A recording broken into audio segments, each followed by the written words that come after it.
예배드리는 여러분들 위해 주님의 특별하신 은총이 기름 부어지기를 주님의 이름으로 축원합니다.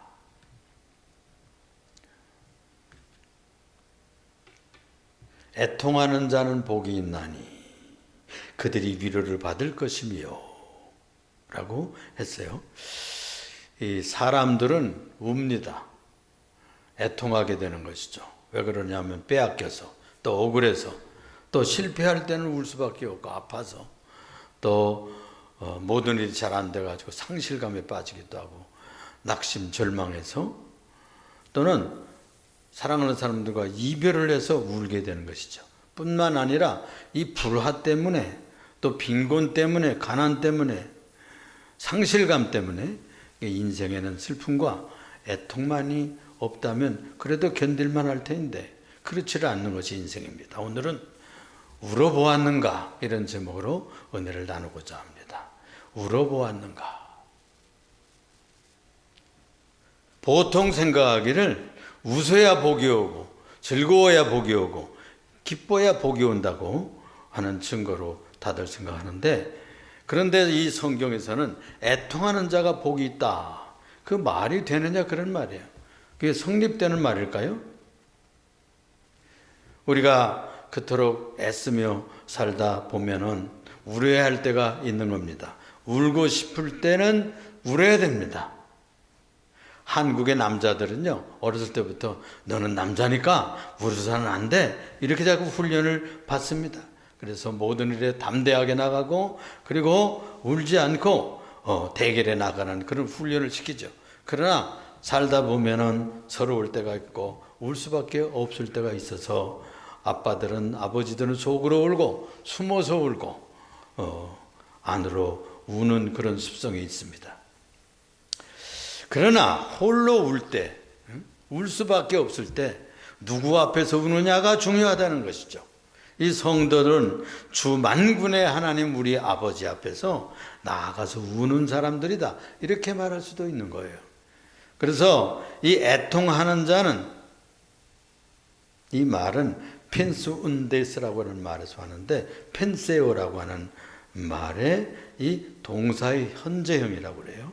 그래서 이것은 계속적으로 운다, 지속적으로 운다 하는 그런 뜻을 가지고 있어요. 한 번만 울고 끝나는 게 아니고 늘상 울보처럼 운다 그런 말이에요. 그러면 우리식으로 지금 얘기하면 지속적으로 계속적으로 운다는 것이 습관이 되었다 그러면 울보가 복된다, 이렇게 얘기할 수도 있는 것이죠. 애통하는 자는 바로 이 펜세오라는 말이 본래 의미는 무슨 말인가 하면 순환을 받는다, 그런 뜻이에요. 또 이 파스코라는 말에서 왔는데, 성도가 신앙을 지키다가 고난을 당하고 핍박을 당하고 어려움을 당하고 우리 예수님처럼 고난당할 때 애통할 수밖에 없는 것이죠. 이제 그럴 때 그 순환받는 데서 오는 애통, 그것을 말하는 것입니다. 그래서 심령이 가난한 자들에게는 이 애통하는 마음을 주시고 가슴을 주신다는 거예요. 그래서 심령이 가난할 때 정말 주님 앞에서 애통할 수 있는 심령이 되는 것입니다. 그리고 그들에게 무엇을 선물로 주실까요? 위로를 선물로 주시는 것이죠. 그래서 이 슬픔이 힘이에요. 사실은 슬픔이 소망이고 소망을 주는 동력이 되고요, 슬픈 후에 반드시 하늘의 평화와 하늘의 위로가 오게 되는 것입니다. 이 시대는 어떤 시대일까요? 눈물이 메마른 시대라고 합니다. 피리를 불어도 춤을 추지 않고, 우리 예수님께서 말씀하시기에 애들이 서로 놀면서 장례 나가는 노래를 하면서 곡을 합니다. 아이고 아이고, 곡을 하면 친구들도 같이 하면서 이렇게 분위기를 맞춰야 되는데 울어도 곡하지 않는다 하는 것과 같다. 눈물이 없는 시대입니다. 우리가 이 세상을 살아갈 때에 이 패역하고 완악한 시대를 살기 때문에 어떤 때는 재정 문제로 올 수밖에 없습니다. 또 직장이 없어서, 또 우리 친구들과 동료들 사이에서 왕따를 당해서, 또 애인이 사라져서, 뭐 이렇게 떠나서 그것을 견뎌내기 위해서 악다구니로 살아보다 보면은 눈물도, 처음에는 눈물이 나지만 나중에는 눈물도 메마른다, 그런 얘기를 하고 있어요. 예수님은 그런데 우는 자가 복되다 하셨습니다. 눈물을 참고 안 울려고 하지만 차라리 주님 앞에 나아가서 우는 자들이 복되다고 그랬어요. 성도는 애통하며 안으로 울고 밖으로도 주님 앞에 나가서 울고 그러면서 복받는 사람들이에요. 그러면 이 성도들은 언제 우는 걸까요? 첫째, 인생에 몰려오는 슬픔이 올 때 애통할 수밖에 없다는 것이죠. 우리 인생의 사고, 또 생로병사, 또 상실하고 이별하고 여러 가지 사건을 통해서 실패와 좌절이 몰려오기 때문에 서러움이 있고 애통함이 있고 좀 답답함이 있어서 통회할 수밖에 없는 그런 때가 오게 되는 것입니다. 우리 성경에도 볼 것 같으면 시스기야 같은 양반은 이 왕이었는데 충성스러운 왕이었어요. 진실하게 살고 말씀대로 살고 율법을 지키며 살고 계명대로 나라를 지키며 살려고 애썼죠. 그렇게 해서 축복도 받았습니다. 아수르 대군이 18만 5천이 쳐들어왔을 때 하나님의 능력과 믿음을 가지고 하나님 앞에 나가서 호소했더니 주님께서 그것들을 다 물리쳐 주시고 다 승리하는 놀라운 경험을 한 그런 왕이었어요. 그런데 이런 놀라운 승리가 있은 이후로 하나님의 선지자 이사야가 찾아오더니 이렇게 말하는 거예요. 지금 등창에 나가지고 아파서 이걸 하나님 앞에 나아달라고 좀 기도하는 중이었을 터인데 청천벽력 같은 이야기를 하게 되는 것입니다. 내 집을 정리하라. 당신은 살지 못할 거요. 하고 사형 선고를 내리고 예언을 말씀을 던지고서는 떠나가는 겁니다. 그래가지고 이 이사야 선지자가 돌아간 이후에 왕이 너무나 답답하고 속상해서 면벽하고 기도합니다. 그 면벽 기도가 유명하잖아요. 통곡하면서 기도했어요. 하나님의 눈물로 기도했어요. 내가 이렇게 선행을 하고 말씀을 지키고 또 믿음으로 살라고 그러고 충성하고 선행하고 이런 것들을 기억해 주세요 하고 울며 기도했어요. 이렇게 기도하자 지금 그 사형 선고를 예언하고 돌아가는 이 이사야가요, 그 예루살렘 구역을 다 빠져나가지도 못해가지고 하나님의 말씀이 그에게 임하잖아요. 유다 왕에게로 돌아가라. 돌아가서 이렇게 말하라. 그러면서 응답이 직접 떨어지는 얘기가 열왕기 하 20장 5절에 보면 그렇게 나와 있습니다. 내가 네 기도를 들었고 내 눈물을 보았노라. 할렐루야. 눈물을 보십니다. 기도 중에서 눈물의 기도는 응답받지 않는 적이 없어요. 그래가지고 그가 15년이나 더 연장되어 가지고 장수하는 축복을 받았던 것이죠. 더 열왕기서에 볼 것 같으면은 선지자의 아내가 있었는데 이 사람이 신약생이었어요. 그런데 그만 선지자로 성장하고 이렇게 사역하기도 전에 하나님의 부름을 받아갔어요. 그래가지고 이 두 아들하고 이 부인하고 남아가지고 이렇게 뭐 빚어도 살고 또 신학생이니까 아마 학자금을 뭐 빌려다가 썼는지 이래가지고 빚을 졌어요. 이 빚쟁이들이 찾아와가지고 아들 내놔라. 내가 이 돈값에 너희 아들들을 데려다가 종으로 삼겠다 이러는 거예요. 그러니까 어떻게 해요? 그래가지고 신학교 교장 선생이었던 엘리사 선지자를 찾아가서 울부짖는 얘기가 나옵니다. 당신의 종 나의 남편이 여호와를 섬기는 줄 아시거니와 이 빚쟁이들이 와가지고 두 아들을 종으로 삼겠다고 하오니 이를 어찌하면 좋겠습니까? 하고 울부짖었어요. 그때 아름다운 축복의 응답이 떨어져가지고 기름이 그냥 빈 그릇을 가득가득 채워 빚을 갚고 그들이 생활하는 길이 열렸던 것입니다. 또 예수님께서 저 시돈 지방으로 여행을 갔잖아요. 그런데 귀신 들린 딸을 가진 이 엄마가 너무나 답답해서 예수님에게 소리칩니다. 주여 다윗의 자손 예수여 나를 불쌍히 여겨주세요. 불쌍히 여겨주세요. 불쌍히 여겨주세요. 거들떠보지도 않는 거예요. 근데 예수님 앞에 나올 때 예수님이 아주 매찬 얘기를 하잖아요. 자녀들의 떡을 취해가지고 누가 강아지한테다가 그냥 훌떡훌떡 던지는 법이 어디 있느냐, 이러면서 그냥 무섭게 자르는 거는. 그때 예수님 앞에서 이 여인이 그랬잖아요. 뭐라고 그랬어요? 강아지들도 주인 집에 상에서 떨어지는 부스러기를 먹고 살지 않습니까? 이러면서 호소를 했어요.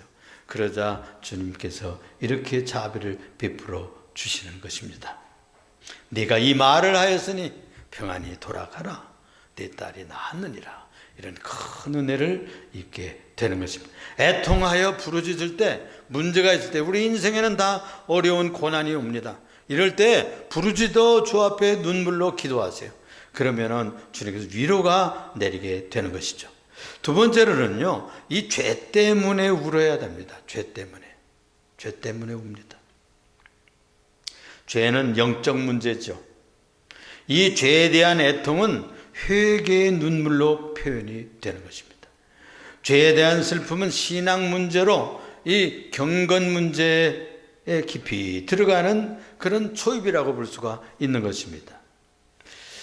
야고보 선생이 그런 말씀을 했어요. 하나님을 가까이 하라. 두 마음을 품는 자들아, 마음을 정결하게 하라.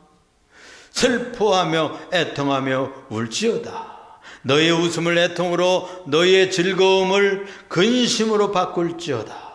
주 앞에서 낮출지어다. 그리하면 너희를 높이시리라 라고 했어요. 야고보서 4장 8절 10절의 말씀입니다. 회개하며 애통하며 주 앞에 돌이킬 때 그 눈물이 그 영안을 열어주게 하고 눈을 깨끗하게 합니다. 심령을 정화시켜 줍니다. 그래서 거룩한 선품에 이르게 하는 것이죠. 눈물로 꿇어 엎드려서 그 무릎이 천국으로 가게 한다. 그런 말을 스펄전 목사가 했어요. 천국은 무릎으로 간다요. 무릎으로. 회개하고 통회하고 기도하고 무릎 꿇고 기도하는 그 무릎으로 하나님의 천국에 이르게 될 수가 있는 것입니다. 예수 십자가 앞에 나가보면은 눈물 없이 그의 얼굴을 배울 수가 없어요. 그래서 십자가 묵상하고 십자가를 생각하고 나라의 죄악을 위해서 이렇게 십자가를 치셨다는 묵상을 하면 눈물이 나지 않을 수가 없는 것이죠. 애통하는 자는 그 성품에 두 가지 축복이 이르게 되는데, 하나는 통회하는 자에게 죄가 소멸됩니다. 죄가 씻어져 내려요. 또 한 가지 축복은 너는 의롭다 되었다. 그리고 우리를 의롭다 인치시는 선물을 받게 되는 것입니다. 세리가 가슴을 치면서 기도했잖아요. 뻣뻣이 서서 바리새인은 자랑스럽게 기도했잖아요. 그런데 의롭다 인정받고 내려간 사람은 우리가 잘 알듯이 세리는 응답받고 내려갔습니다. 간음하고 살인죄를 저질렀던 이 다윗이 평생 눈물로 베개를 띄우며 살았다는 것을 압니다. 시편 51편 17절에 보면은 하나님이 구하시는 제사는 상한 심령이라. 하나님이여 상하고 통회하는 마음을 주께서 멸시치 아니하시리이다 라고 했어요. 요엘서 2장 13절에 보면은 너희는 옷을 찢지 말고 마음을 찢고 하나님께로 돌아올지어다 라고 했습니다. 인디언의 선교사 데이비드 브레이너드라고 하는 분이 계셨는데, 이분이 1740년 10월 17일 일기에서 이렇게 일기를 남기고 있습니다. 아침 경건 시간에 내 영혼은 완전히 녹아버렸으며 나의 엄청난 죄성과 비열함으로 인해 통렬하게 애통했다. 이런 기록을 남기고 있어요. 그러니까 이렇게 거룩하게 살던 사람들도 주님 앞에 늘 눈물을 흘리며 회개의 통에 자복함으로 거룩한 사람으로 유지될 수가 있었던 것이죠. 세 번째로 애통해야 될 이유는 세상 죄악들 때문에, 내 죄 때문에도 우리가 울어야 되지만 세상의 죄 때문에 우리가 통에 자복하며 기도해야 되는 것입니다. 중보의 눈물을 흘려야 되는 것이죠. 사회적 불의와 불법 때문에, 또 부정과 부패 때문에 음란과 타락한 세대를 위해서 울어서 하나님 앞에 고해야 되는 것이죠. 민족과 조국의 미래를 위해서 울어야 됩니다. 신문을 볼 때, 텔레비를 볼 때, 또 여러 매체를 통해서 들려오는 이 불상사들을 우리가 들으면서 하나님 앞에 기도할 수밖에 없는 것이죠. 또 우리 대한민국은 특별히 북한과 대치하고 있는 이런 입장에서 전쟁에 희생당하는 저 타국의 비극들 때문에 주 앞에서 눈물로 기도해야 됩니다. 이것이 바로 중보의 기도입니다. 베드로후서 2장 7절 8절 이런 말씀이 있어요. 이는 이 의인이 그들 중에 거하여 날마다 저 불법한 행실을 보고 들음으로 그 의로운 심령이 상함이라 라고 했어요. 그러니까 이 롯이 말이에요. 뭐 그렇게 크게 의로웠나 하지만 성경에는 그는 의인이라고 그랬습니다. 하나님을 공경하는 의인 성도가 소돔 고모라의 음란함과 타락함과 불법과 불의로 가득 찬 그 세상을 볼 때 늘 마음이 상하면서 주 앞에 기도했다는 거예요. 그렇습니다. 우리는 세상을 향하여 보고 하나님 앞에 기도해야만 하는 것입니다. 오늘날도 마찬가지예요. 부모님들이 그런 얘기를 합니다. 부모님 성도들이 이런 세상이 계속되면 우리의 후손들이 어떻게 될까? 어떻게 살 수 있을까? 이런 걱정을 하게 되는 겁니다. 그러므로 우리가 이 세상을 위해서 기도해야 돼요. 그들이 돌이키기 위해서 기도하고 정의와 진리로 나아가는 세상을 만들어갈 수 있도록 하나님 앞에 통회하며 기도해야 될 줄로 믿습니다. 그들이 주의 법을 지키지 아니하므로 내 눈물이 시냇물같이 흐르나이다. 시편 119편 136절 말씀입니다. 에스겔서 6장 4절에는 이런 말씀이 있어요. 너희는 예루살렘 성읍 중에 행하여 그 가운데에 행하는 많은 가증한 일로 말미암아 탄식하며 우는 자 이마에 표를 그리라 그랬어요.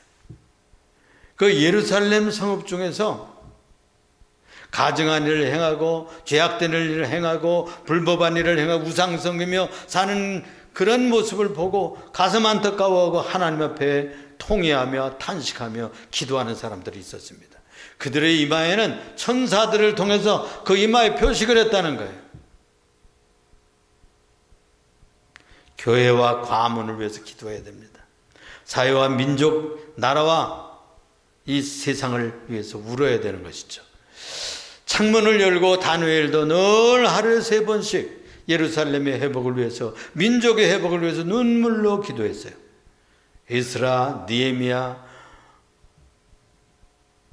이 사람들은요, 자기 민족의 조상들이 얼마나 죄를 지어서 포로 되어 갔어 이렇게 되었다는 것을 알고 돌아와서 기도하고 조상들의 죄 때문에 이렇게 되었다는 것을 기도하고, 다니엘도 하나님 앞에 그렇게 기도하여 그 조국의 회복, 민족의 회복, 돌아가는 그 길을 여는 놀라운 기도의 사람들이 되었던 것입니다. 그렇습니다. 오늘날 사는 우리들도 민족을 위해서 기도하고 나라를 위해서 기도하고 또 이 사회를 위해서 기도하고 조국과 민족의 모든 남북의 문제를 위해서 눈물로 기도해야 될 줄로 믿습니다. 네 번째로는 불쌍한 이웃을 위해서 기도해야 됩니다. 제가요 청년 시절이었어요. 청년 시절에 대전 제일교회를 다녔거든요. 그때 수요일마다 이제 권사님들이 대표로 돌아가면서, 집사님들이 대표로 돌아가면서 기도를 하는데, 제가 그 성함은 잊었어요. 그 할머니 권사님이 계시는데 이분은 아주 특별한 기도를 늘 드리는 분으로 유명했는데 이런 기도를 드렸습니다. 오늘 이 밤도 추위에 떠는 노숙자들 보살펴 주옵소서. 정신이 혼미해가지고 이렇게 방황하는 저 불쌍한 영혼들을 돌보아 주세요. 낭낭하게 기도하시던 그 목소리가 생각이 납니다. 눈물로 이웃의 짐과 고난을 덜어달라고 기도하는 사역은 우리 성도들의 사역이라고 볼 수가 있는 것입니다. 이것은 바로 애통하는 성도의 기도입니다. 고생의 날을 보내는 자를 위하여 내가 울지 아니하였던가? 빈궁한 자를 위하여 내 마음에 근심하지 아니하였던가? 욥기 30장 25절의 말씀입니다. 욥도 이웃을 위해서 우는 거룩한 성도였어요. 불쌍한 이들, 노숙자들, 장애인, 독거노인, 여러분들이 이웃의 가련한 자들을 위해서 눈물을 흘려 기도하시는 성도들이 되시길 바랍니다. 예루살렘의 딸들아, 나를 위해서 울지 말고 너희와 너희 자녀들을 위해서 울라. 그렇게 주님이 부탁하셨습니다. 성 어거스틴의 어머니 모니카에게 암브로시우스라고 하는 목사님 교부가 이런 말씀을 전했어요. 눈물로 기도한 자녀는 망하지 않는다. 눈물로 기도한 자녀는 망하지 않는다. 그런대로 그는 허랑방탕하던 청소년 시절을 다 뒤로하고 회개하고 돌이켜서 그는 성도가 되었고 나중엔 교부까지 되고 중세에 아주 중요한 신학을 정리하는 유명한 교부가 되었던 것입니다. 우리 주님은 감람산에 올라가서 예루살렘 성을 내려다보면서 너무나 답답하고 안타까워서 우셨습니다. 예루살렘아, 예루살렘아, 네가 평화에 관한 일을 알았더라면 내가 너를 부르기 위해서 암탉이 병아리를 품듯이 너희를 얼마나 모으려 했던고 하면서 눈물을 흘렸어요.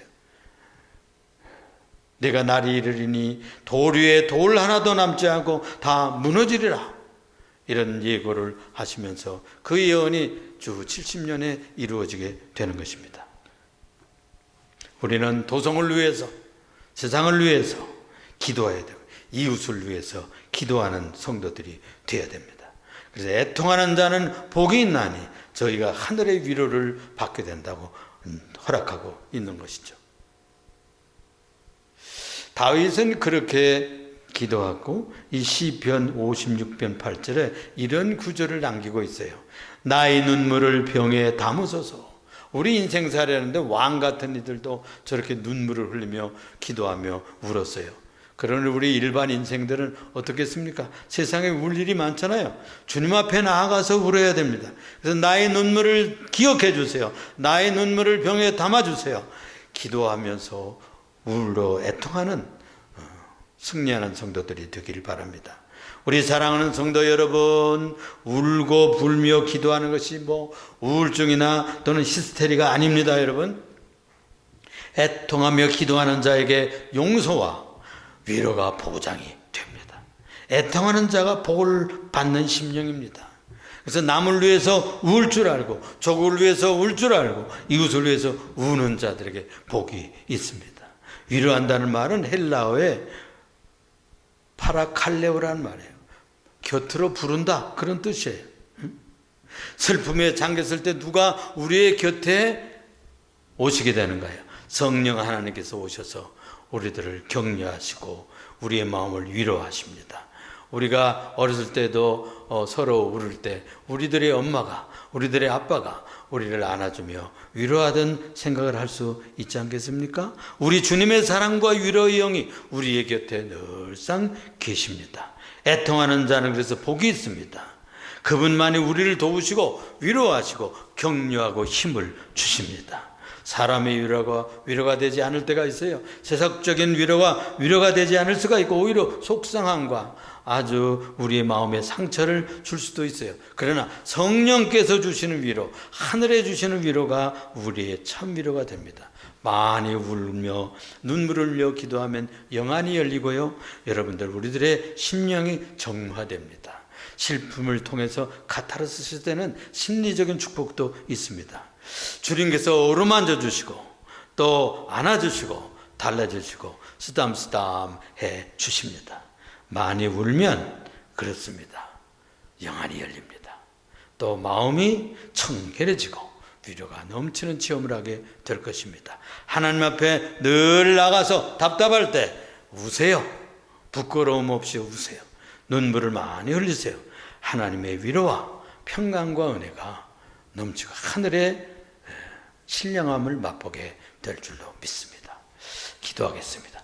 사랑이 많으시고 은혜가 풍성하시며 우리의 지존자가 되시고 앞에 돌립니다.